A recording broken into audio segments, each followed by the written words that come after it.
नमस्कार, डेली 24 भारत देख रहे हैं आप। मैं हूं आपके साथ साहिल धुलिया।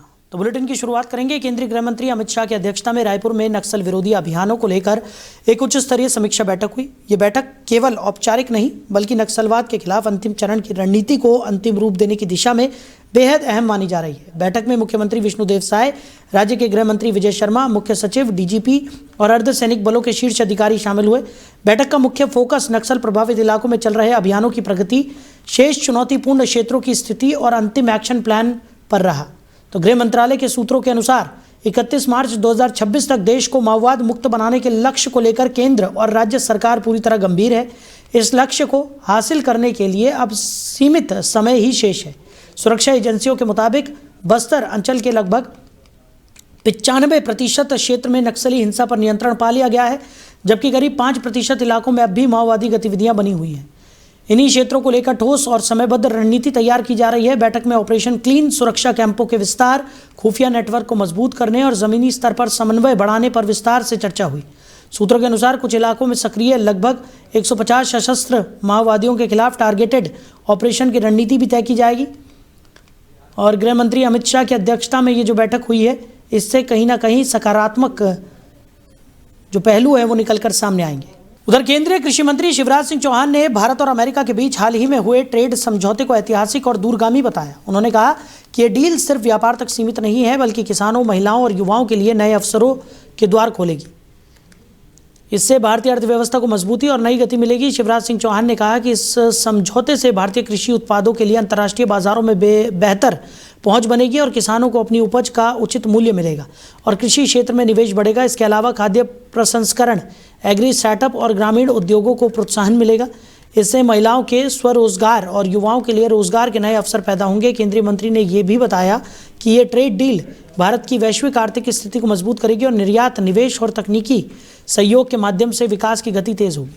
उन्होंने भरोसा जताया कि ये समझौता भविष्य में दीर्घकालिक आर्थिक साझेदारी की नींव रखेगा और भारत को वैश्विक मंच पर और सशक्त बनाएगा। भारत और अमेरिका के बीच जो ट्रेड डील अभी हुई है वो अपने आप में ऐतिहासिक है, अभूतपूर्व है और भारतीय अर्थव्यवस्था को नई ऊंचाइयां और गति देने वाली है। ये समझौता केवल व्यापारिक समझौता नहीं है, भारत की बढ़ती वैश्विक प्रतिष्ठा का भी प्रतीक है। मित्रों, ये डील दुनिया को भी एक संदेश देती है कि भारत की नीति कमिटमेंट की है, कॉम्प्रोमाइज की नहीं है। हम आत्मविश्वास से देश के हित में निर्णय लेते हैं। भारत और वहीं भोपाल और प्रदेश के कई हिस्सों में ब्राह्मण समाज ने ओटीटी प्लेटफॉर्म पर रिलीज होने वाली फिल्म घूसखोर पंडित के विरोध में उग्र प्रदर्शन किया। राजधानी भोपाल की सड़कों पर पंडित समाज ने हवन, पाठ और पूजा के साथ विरोध जताया। समाज के लोगों का कहना है कि फिल्म उनकी धार्मिक और सामाजिक भावनाओं को ठेस पहुंचाती है। लखनऊ सहित प्रदेश के कई शहरों में भी ब्राह्मण समाज सड़क पर उतरा और फिल्म निर्माताओं के खिलाफ FIR दर्ज करने की मांग की। प्रदर्शनकारियों ने चेतावनी दी कि अगर फिल्म को तत्काल प्लेटफॉर्म से नहीं हटाया गया तो वो और व्यापक आंदोलन करेंगे। प्रदर्शनकारियों ने बताया कि OTT प्लेटफॉर्म पर फिल्म की रिलीज रोकने के लिए उन्होंने हाईकोर्ट में याचिका भी दायर की है। उनका कहना है कि फिल्म में दिखाए गए कथावाचक और संवाद धार्मिक आस्थाओं के खिलाफ है और इसे किसी भी स्थिति में दर्शाया नहीं जाना चाहिए। भोपाल में विरोध का स्वर काफ़ी तेज था, जिसमें धोती कुर्ताधारी पंडित सड़कों पर उतरकर अपनी भावनाओं को व्यक्त करते नजर आए। प्रशासन ने शांति बनाए रखने के लिए सुरक्षा व्यवस्था कड़ी कर दी है। ब्राह्मण समाज की मांग है कि फिल्म को तुरंत हटाया जाए और निर्माताओं के खिलाफ कानूनी कार्रवाई भी की जाए। मनोज तिवारी के द्वारा बनाई हुई फिल्म घूसखोर पंडित, जिसका कि हिंदुत्व समिति, संस्कृति बचाओ मंच विरोध करता है। मनोज तिवारी जी, आप सनातन धर्म को बदनाम करने का काम कर रहे हैं। अगर आप में दम हो तो एक बार किसी मौलवी के नाम पर जो है इस प्रकार की फिल्म बनाकर देखिए, किसी फादर के नाम पर इस प्रकार की फिल्म बनाकर दीजिए। सनातन धर्मियों को तो हर कोई आघात पहुंचाने का काम कर लेता है, लेकिन किसी अन्य धर्म के खिलाफ अगर आप बोल देंगे तो आपके घर में ये उपद्रवी आकर आग लगा देंगे। हम सहनशील समाज के लोग हैं, इसको बर्दाश्त नहीं किया जाएगा।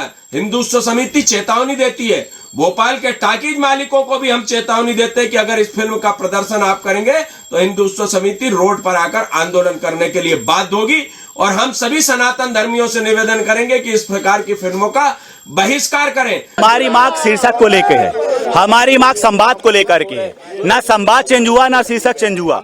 एफआईआर हो चुकी है। कहां एफआईआर हुई? लखनऊ में। तो मोहन यादव जी, आपकी सरकार क्या सो रही है? हम भोपाल में, मध्य प्रदेश की राजधानी में खड़े होकर के ब्राह्मण समाज आपसे ये कह रहा है कि इन पर एफआईआर करिए। हमने कोई ऐसी मांग तो मांग नहीं ली है कि आपसे हमने पूरा देश मांग लिया है। तो हे राजा, मैं तो ये भी कहता हूं कि अंधेर नगरी चौपट राजा, टका शेर भाजी टका शेर खाजा, ऐसी नौबत आ गई है इस मध्य प्रदेश की। मध्य प्रदेश में कोई सुनने वाला नहीं है सवर्णों की, ब्राह्मणों की।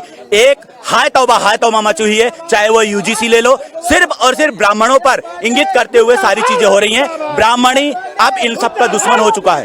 हमारा ये कहना है कि आप शीर्षक चेंज करो, आप ये आपका संवाद है जो उसको चेंज करो और एफआईआर करो। हमारी तो खबर पर ज्यादा जानकारी के साथ हमारे सहयोगी ओम प्रकाश पंथी हमारे साथ जुड़ गए हैं। ओम, क्या कुछ निकलकर सामने आ रहा है?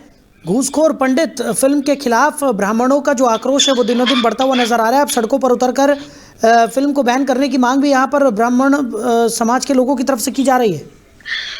हाँ साहिल जी, आपको बता दूं कि ये घूसखोर पंडित जो फिल्म बनी है, जिसको अनिल वाजपेयी जी ने बनाया है, उसमें किरदार भी उन्हीं का अनिल वाजपेयी जी का है। इस फिल्म को लेके कहीं ना कहीं विरोधाभास हो गया। पंडितों का मानना ये है, ब्राह्मण समाज के, जो हिंदुस्तान के ब्राह्मण समाज है, उनका मानना ये है कि घूसखोर पंडित जो है, ये शब्द जो है कहीं ना कहीं उनको और उनकी जो समाज है सभी को कहीं ना कहीं बदनाम करने की एक साजिश रची गई है। इस फिल्म को देखते हुए पूरे प्रदेश में इस फिल्म का विरोध किया जा रहा है और विरोध के साथ ही उसमें इस फिल्म के खिलाफ एफआईआर दर्ज करने की भी मांग उठ रही है। यहाँ तक कि यदि हिंदुस्तान का इतिहास पुराना देखा जाए तो कई 1975 से लेके अभी 2026 तक ऐसी कई फिल्में बनी हैं जिन फिल्मों में ऐसे नाम आए हैं, जैसे कि 1975 में बनी थी पोंगा पंडित, लेकिन वो पोंगा पंडित फिल्म भी चली। उसके बाद अपना पंडित योद्धा आई और पंडित और पठान फिल्म आई।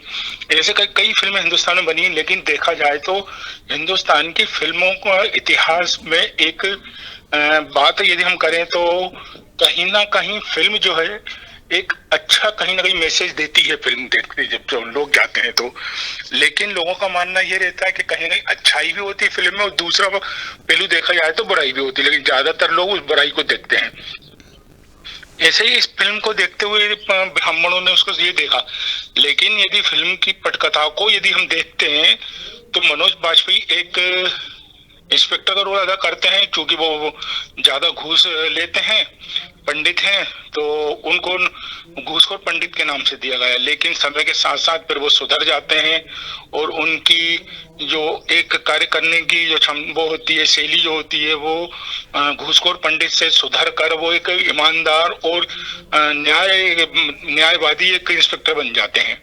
तो कहीं ना कहीं देखा जाए तो फिल्म एक अच्छी पटकथा, एक अच्छी कहानी लिखी गई है, लेकिन नाम को लेके और ब्राह्मण समाज को कहीं ना कहीं ऐसा लग रहा है कि उनको कहीं ना कहीं हमको एक आघात पहुंचाने वाली है और उनके समाज को कहीं ना कहीं एक तरफा बदनाम करने की कोशिश है। इसको देखते हुए लखनऊ में भी इसको प्रदर्शन हुआ, यूपी में, लखनऊ में इसमें एफआईआर फिल्म के मनोज बाजपेयी और फिल्म के डायरेक्टर के खिलाफ एफआईआर दर्ज हो चुकी है। उसी को लेके एमपी में भी इसका विरोध चल रहा है और पूरे प्रदेश में विरोध चल रहा है। इनका मांग यह है कि ओटीटी प्लेटफॉर्म से इस फिल्म को हटाया जाए।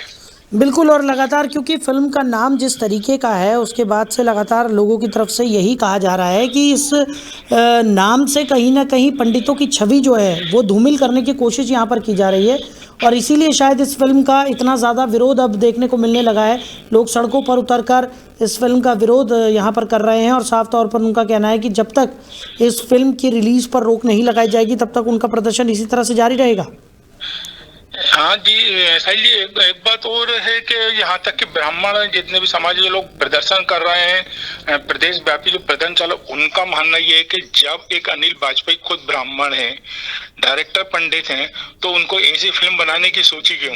इसको नाम को लेके और भी चेंज कर सकते थे फिल्म को लेके, लेकिन इसको नाम उनको लगा के जब ये खुद ब्राह्मण हो के ब्राह्मणों का ही अपमान कर रहे हैं, तो इनके खिलाफ क्यों ना कानूनी कार्रवाई हो और इनके खिलाफ एफआईआर दर्ज हो। तो कहीं ना कहीं यदि यूपी में यदि एफआईआर हुई है, उसी बात को लेके एमपी में भी वही विरोध हो गया कि इनके खिलाफ एफआईआर हो, प्लेटफॉर्म से मूवी हटाई जाए, जब जाकर हम लोगों को राहत मिलेगी। अब इसी बात को लेके आगे भी उग्र प्रदर्शन है और कंटिन्यू इसको प्रदर्शन को ये लोग बढ़ावा देते जा रहा है और ये प्रदेश लेवल पे प्रदर्शन हो रहा है। प्रदेश लेवल के अलावा अन्य राज्यों में भी इस फिल्म का विरोध देखा जा रहा है। जी साहिल जी। चलिए ओम, हमारे साथ जुड़ने के लिए, इन तमाम जानकारियों के लिए आपका बहुत शुक्रिया।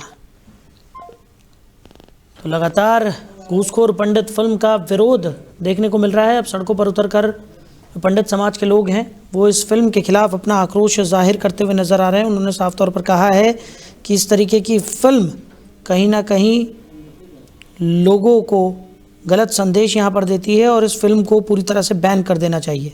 वहीं मध्य प्रदेश के जनजातीय कार्य मंत्री विजय शाह ने कर्नल सोफिया कुरैशी को लेकर दिए गए विवादित बयान पर सार्वजनिक माफी मांगी है। देश भर में उनके बयान पर सेना और महिला सम्मान से जुड़े तीखी आलोचनाएं हुई, जिसके बाद मंत्री ने मीडिया के सामने क्षमा याचना की। विजय शाह ने स्पष्ट किया कि उनका किसी भी महिला अधिकारी, भारतीय सेना या समाज के किसी वर्ग का अपमान करने का उद्देश्य नहीं था। उन्होंने कहा कि उनके शब्द भावना के अनुसार नहीं थे और ये देशभक्ति के उत्साह व आवेश में निकल गए। मंत्री ने अपने बयान के लिए खेद व्यक्त करते हुए आश्वासन दिया कि भविष्य में वो इस प्रकार की गलती नहीं करेंगे। इस माफ़ी के बाद राजनीतिक और सामाजिक परिप्रेक्ष्य में विवाद का कुछ हद तक समाधान हुआ है। मंत्री ने महिलाओं, सेना और समाज के प्रति अपने सम्मान की पुष्टि करते हुए कहा कि उनका व्यवहार और बयान सभी के लिए सम्मानजनक रहेंगे। इस घटना ने यह दिखाया कि सार्वजनिक पद पर जिम्मेदारी के साथ बोलने और समाज की भावनाओं को ध्यान रखने की आवश्यकता है। विजय शाह की माफ़ी से विवाद कम होने की उम्मीद जताई जा रही है। नमस्कार।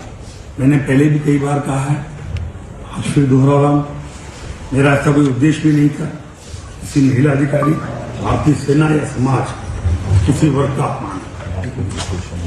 निसंदेह मेरे शब्द मेरी भावना के अनुरूप नहीं थे।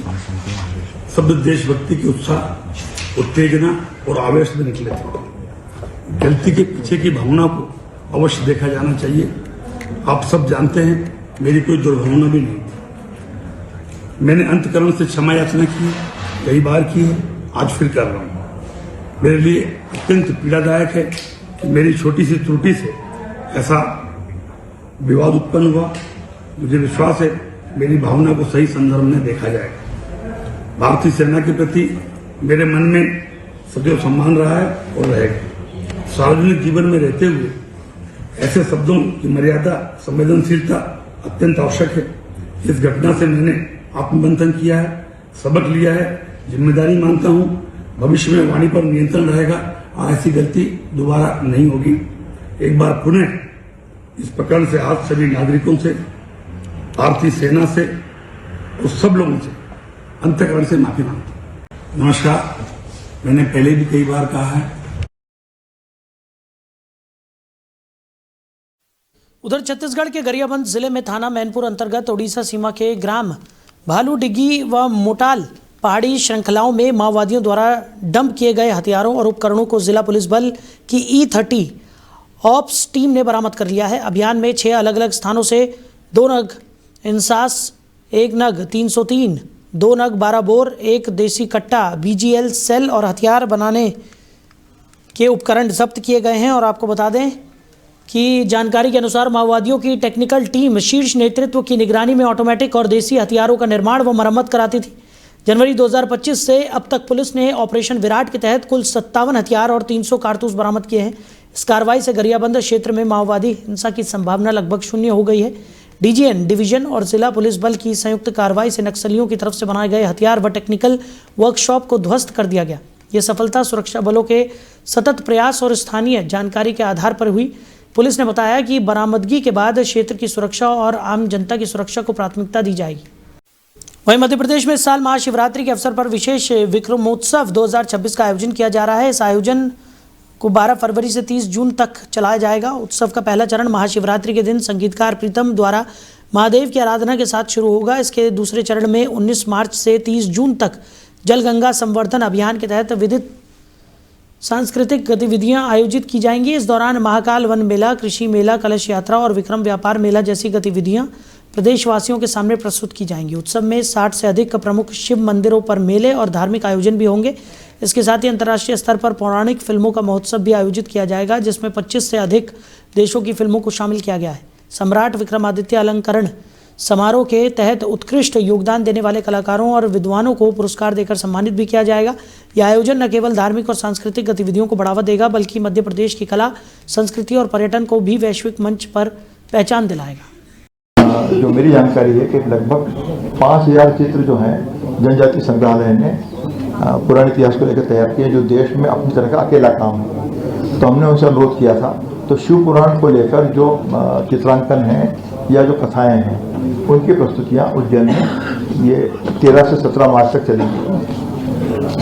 फिर लोक नृत्य हैं, शैव परंपरा की कला प्रस्तुतियां हैं, फिर नृत्य नाटिका है। तो ये सब अलग अलग तरह से हम लोग नृत्य के जरिए, संगीत के जरिए, साहित्य के जरिए, ज्योतिष के जरिए हम पहचानने की कोशिश कर रहे हैं। फिर एक बड़ा सफल आयोजन हमारा विक्रमोत्सव का भाग है, अंतर्राष्ट्रीय पौराणिक फिल्म महोत्सव।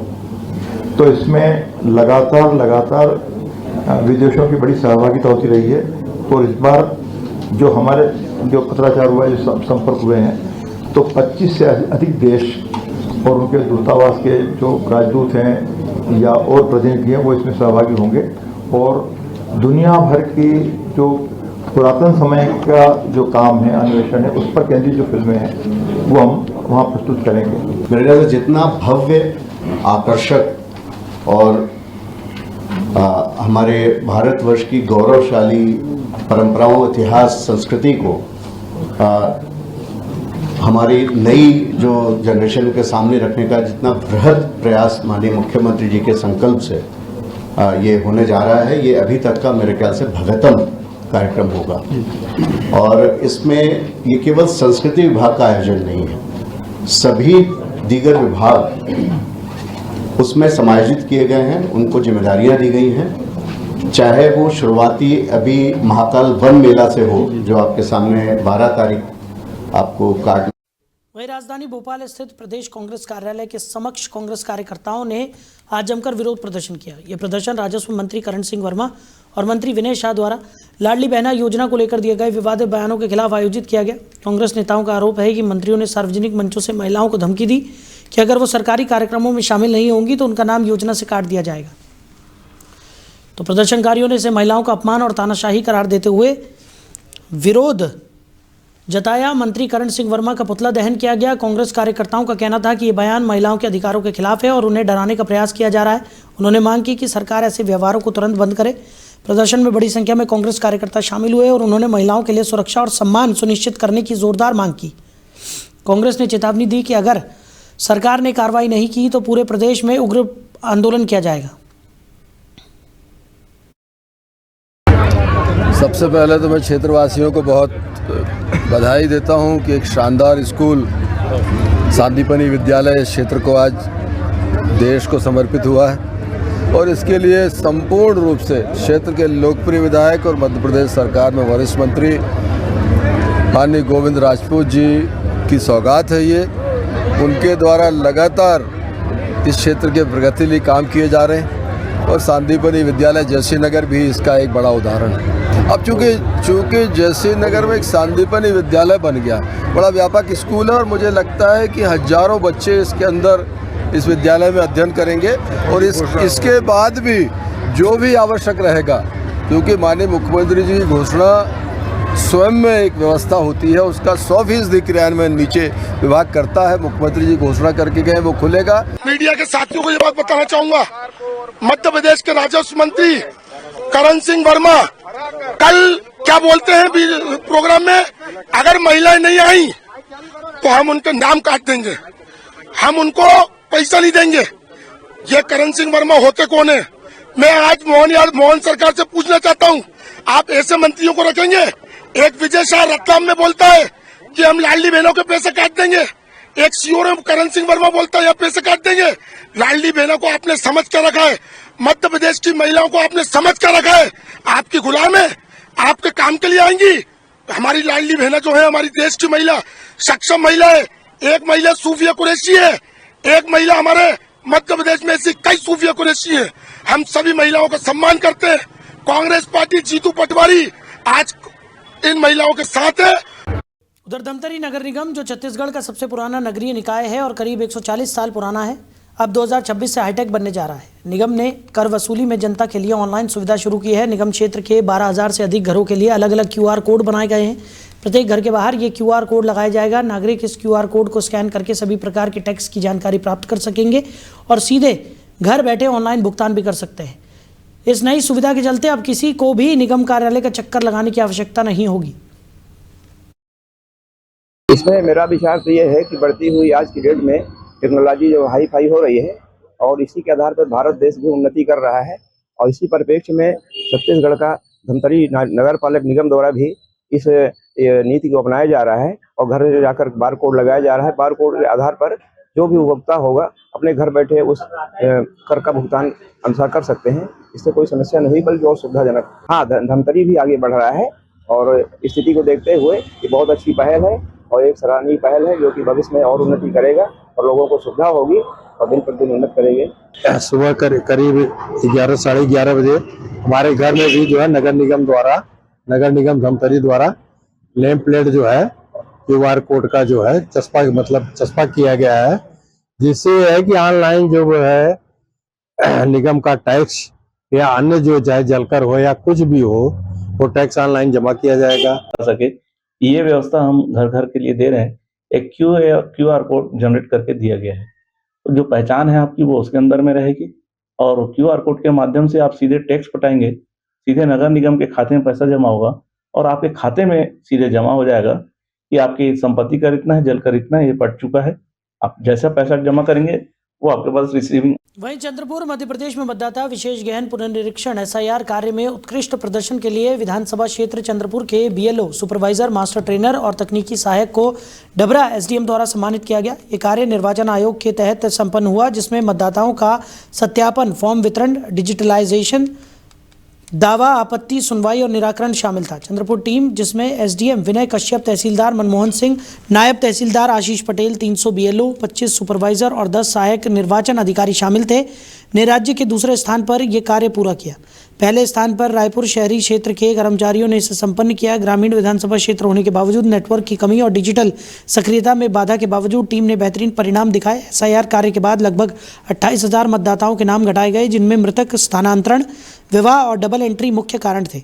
सम्मान समारोह में BLO ने अपने अनुभव साझा किए, जबकि SDM विनय कश्यप ने टीम वर्क और समन्वय को सफलता की कुंजी बताया और सभी सदस्यों की मेहनत की सराहना की। ये बेसिकली एक समन्वित प्रयास था। अलग अलग टीम के कोऑर्डिनेशन से ये रिजल्ट हमें मिला। फील्ड लेवल पे आपके BLO, सुपरवाइजर्स, मास्टर ट्रेनर्स, इन्होंने बढ़िया काम किया। हमारे जो AEROs थे, डेडिकेटेड AEROs थे, 9 हमारे परमानेंट AEROs थे। बाद में हमने काम की अधिकता को देखते हुए 14 और नए AERO का प्रस्ताव भेजा। हालांकि उनकी आवश्यकता हमें नहीं पड़ी। हमारे AEROs ने बहुत बढ़िया काम किया। हमने क्लस्टर बेस्ड अप्रोच पे काम किया। हमारी जो टेक्निकल टीम थी, टेक्निकल टीम ने भी बहुत बढ़िया काम किया और इन सभी टीम के समन्वित प्रयास से हमने SIR का काम राज्य में दूसरे स्थान पर पूर्ण किया। इसके लिए आज छोटा सा इवेंट रखा गया था। हमारे जितने भी साथी थे जिन्होंने राज्य में यह उपलब्धि अर्जित करने में हमारी सहायता की, पर्टिकुलर उनके एफर्ट को रिकॉग्नाइज करने के लिए छोटा सा इवेंट रखा गया। ये बेसिकली एक समन्वित। वहीं बुंदेलखंड की लोक संस्कृति और संगीत प्रतिभाओं को मंच देने के लिए बुंदेली दर्पण की टीम द्वारा आयोजित बुंदेली सिंगिंग स्टार प्रतियोगिता का भव्य समापन हुआ। ऑनलाइन ऑडिशन के माध्यम से 158 प्रतिभागियों ने भाग लिया। चयन प्रक्रिया के बाद क्वार्टर फाइनल, सेमीफाइनल और ग्रैंड फिनाले आयोजित किए गए। 2 फरवरी को छतरपुर में क्वार्टर फाइनल हुआ और 6 फरवरी को लवकुश नगर के गणतंत्र मेला प्रांगण में सेमीफाइनल व फिनाले संपन्न हुआ। विशेषज्ञ निर्णायक मंडल की मौजूदगी की महोबा की स्मिता राजपूत प्रथम स्थान पर रही और विजेता का खिताब जीता। द्वितीय स्थान वेदिका मिश्रा पन्ना से, तृतीय प्रज्ञा पराशर अमानगंज, चतुर्थ सविता राजपूत टीकमगढ़ और पंचम भारती चौबे छतरपुर और षष्ठम निवेशिका तिवारी महोबा को मिला। विजेता को 11,000 नगद ट्रॉफी और प्रमाण पत्र, द्वितीय को 7,000 और तृतीय को 5,000 सहित ट्रॉफी और उपहार प्रदान किए गए। टॉप 6 प्रतिभागियों सहित सभी सेमीफाइनलिस्ट को भी सम्मानित किया गया। कार्यक्रम में मुख्य अतिथि विधायक अरविंद पटेरिया और विशिष्ट अतिथि वन राज्य मंत्री दिलीप अहिरवार उपस्थित रहे। आदर्श जोशी की स्टार परफॉर्मेंस और अनमोल द्विवेदी के तबला वादन ने कार्यक्रम को यादगार बनाया। यह आयोजन बुंदेलखंड की लोक संस्कृति और संगीत प्रतिभाओं को नई पहचान दिलाने में महत्वपूर्ण साबित हुआ। उधर बलरामपुर रामानुजगंज जिले के राजपुर थाना क्षेत्र में एक गरीब किसान से दिन दहाड़े 49,000 रुपये की ठगी का मामला सामने आया। थाना बिक्री का पैसा निकालकर लौट रहे बुजुर्ग किसान निबल लकड़ा को 2 युवकों ने उसके बेटे को जानने का झांसा देकर मोटरसाइकिल पर बैठाया। रास्ते में उन्होंने किसान से 49,000 रुपये लेकर फरार हो गए। इस घटना के बाद किसान ने थाना राजपुर में शिकायत दर्ज कराई। पुलिस अधीक्षक के निर्देश पर पुलिस ने सीसीटीवी फुटेज खंगालकर आरोपियों तक पहुंच बनाई। फुटेज के आधार पर एक आरोपी को गिरफ्तार किया गया है। पुलिस ने बताया कि बाकी आरोपियों की भी जल्द पहचान कर उन्हें गिरफ्तार किया जाएगा। पुलिस की सक्रियता और सीसीटीवी फुटेज के मामले को जल्दी सुलझाने में अहम भूमिका निभाई। ये घटना क्षेत्र में सुरक्षा और सतर्कता की आवश्यकता को दोबारा रेखांकित करती है। अधिकारी लोगों से सावधानी बरतने और संदिग्ध व्यक्ति के साथ सतर्क रहने की अपील कर रहे हैं। तो फिलहाल इस बुलेटिन में मेरे साथ इतना ही। आप बने रहिए। नमस्कार।